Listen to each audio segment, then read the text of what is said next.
demon wind is a weird one. Imagine the Evil Dead, but without the charisma of Bruce Campbell, and that's what you got going on here. But if the Evil Dead is a masterpiece, then that means Demon Wind has got to be at least decent, right? Well, let's find out.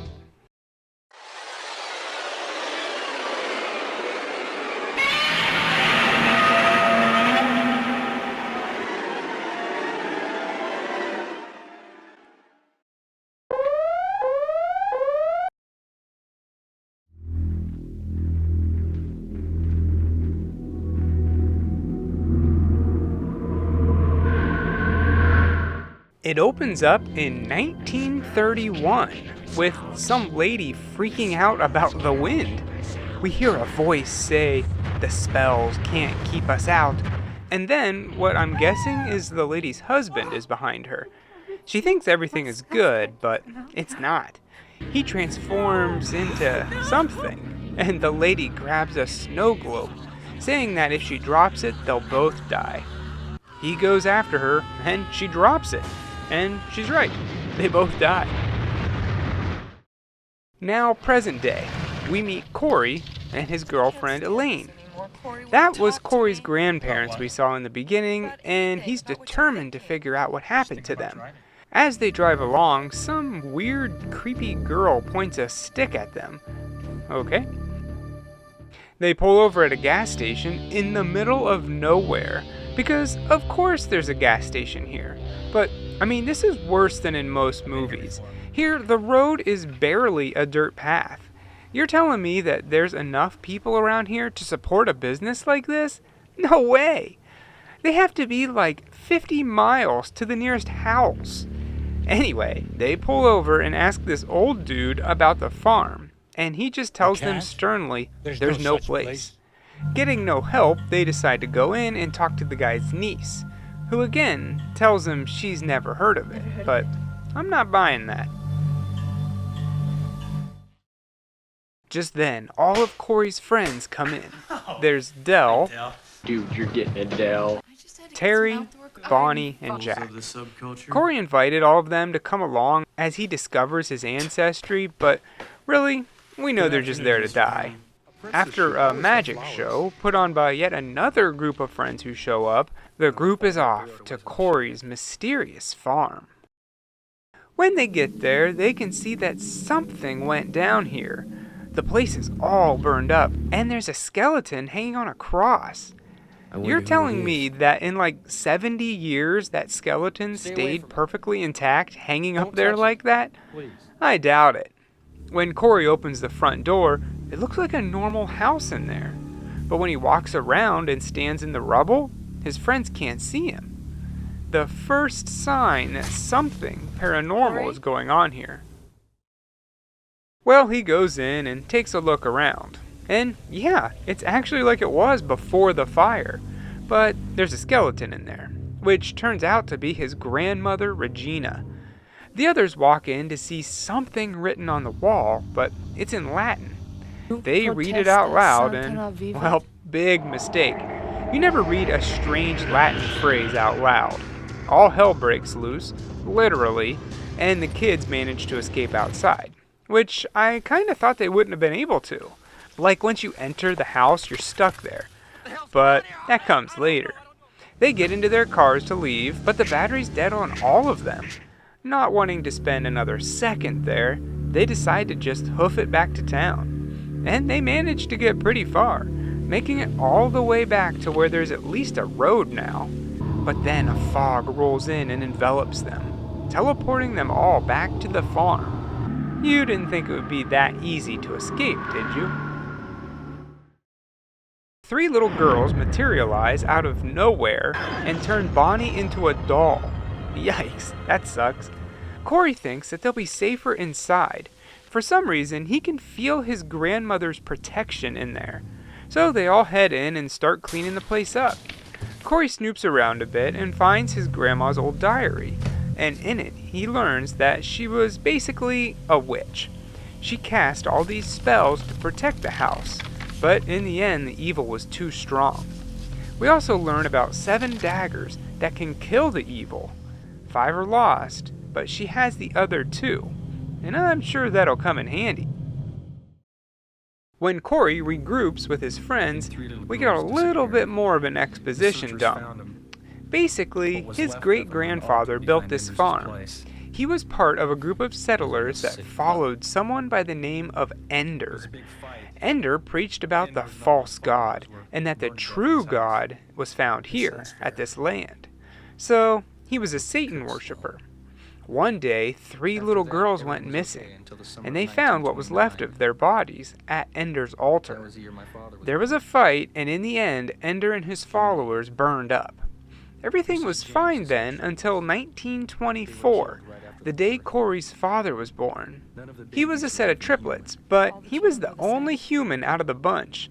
The rest were hideous monsters. Why was his dad normal? I have no idea. I don't know, and Corey doesn't seem to know either. Corey's dad just committed suicide, so now Corey inherited the land. Later on, 2 guys, Stacy and Chuck, who really looks like Kevin Bacon by the way, see some naked chick outside, but they know better. Demon. Even so, they think they have the firepower to take it out. They go out there and get attacked by a whole horde of zombie, monster, demon things. They eventually run out of firepower. Chuck roundhouse kicks a monster's head off, but there's just too many of them, and they're both taken out by the creatures. Everyone wakes up from the commotion and goes outside to see their dead friends. At some point, they hear a car coming, and they look out to see it's yet another friend who was invited. They run outside to tell them to keep their car on, but of course, they don't hear it and turn it off. What did you say? When they go to turn it back on, yep, the battery's dead. So now those poor schmucks are stuck here too. Del and Terry decide to go on a nice evening stroll. The fog rolls in and Terry is transformed just like that.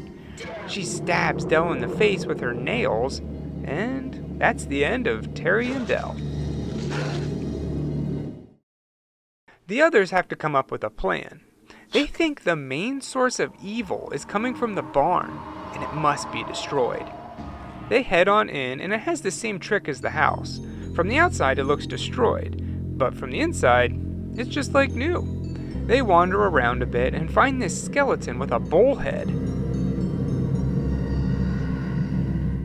A long tongue comes out of it and pulls this chick into its jaws and eats her. Their dead friends, Stacy and Chuck, show up to attack. We find out that guns don't hurt them, so Corey pulls out one of the daggers, and that sure scares them. Oh, you don't like this, huh? They manage to escape back to the safety of the house, but the chick that got eaten pops out of nowhere holding her boyfriend's head. Corey stabs her with the dagger, and then she briefly turns into a human, then dies, taking the dagger with her. You killed me. You've killed me! Good. Now, out of the barn comes all the victims, and they try to attack the house. But Corey's grandma's spell still protects them, at least for a little while. Eventually it wears off, and they're able to get inside the house. Jake wanders off on his own to look for a way to bring down all the monsters. But in fact, he does the opposite, and he becomes one himself. Elaine goes to get him, and he attacks, forcing her to use the last dagger, which turns him human, and then younger, all the way to a baby, and then a bird. What? Well, if you think that's weird, just wait. Corey and Elaine try to fight off the horde, but there's just too many of them. Just as it's looking like they're gonna die, we hear a voice from outside. I have arrived, my children. It's Ender, their leader, saying the time has come for them to reap their reward. It turns out that Ender is the gas station guy, for some reason. Why would he warn them not to come here if he just wanted more followers? Well, anyway, they all come together to form a super ultra demon, and for some reason, Bonnie is back. Ender eats her and drains her of her blood and life as she goes through rapid aging. Now at full strength, he goes for our heroes. Now thou fools, I come for thee. Here's where things go from crazy to what the heck is going on? They try to stop him with some ceremony, which makes Corey turn into a bald guy. But now he has powers? Apparently, the only good power he has is to kick the demon in the balls and run.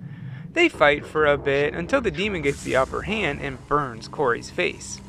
Then he wakes up, surrounded by his friends like nothing happened. Was it all just a dream? Really? Are they gonna go that route? Well, no. His friends are all messed up demons too. Corey wakes up when Elaine calls out for him, then she is turned. But then she's not? Corey sees his dad and he attacks him. What's going on here?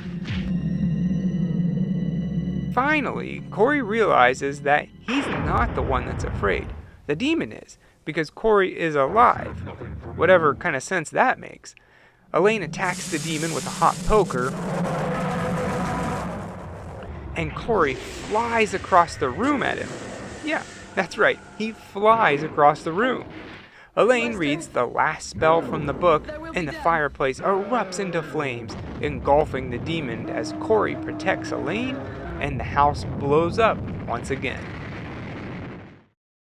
When they get out of the rubble, Corey is human again, and it's all over. They stop at the gas station, I guess to say goodbye, and the chick there is a demon. They simply show her the book, and she explodes. Cool. Then we see the little girl that pointed a stick at them is a demon too. Sure, makes sense. So, did you get all that? Because I'm pretty confused. Apparently, they were going to make a sequel to this one, but that got canned, which is probably for the best. Maybe they would have tied up some of those loose ends, but I'm guessing it would have been just as weird as this one and still make no sense. With all of its flaws though, Demon Wind is at least watchable, up until the very end, but at that point, you've already invested your time and you might as well just finish it. The effects aren't the worst that I've ever seen. It's shot well and you can always tell what's going on the screen. And I thought the music worked in most scenes. Obviously the problem here is the plot. It's just too confusing and doesn't make a lick of sense. A group of friends go to a place in the middle of nowhere in which they can't escape. They find an old book and read some ancient words out of it that awaken an evil force that must be stopped. Where have I heard that one before? Just watch The Evil Dead, and if you still want more, sure, watch Demon Wind. Just don't get your hopes up. I give it 2 bald Coreys out of 4.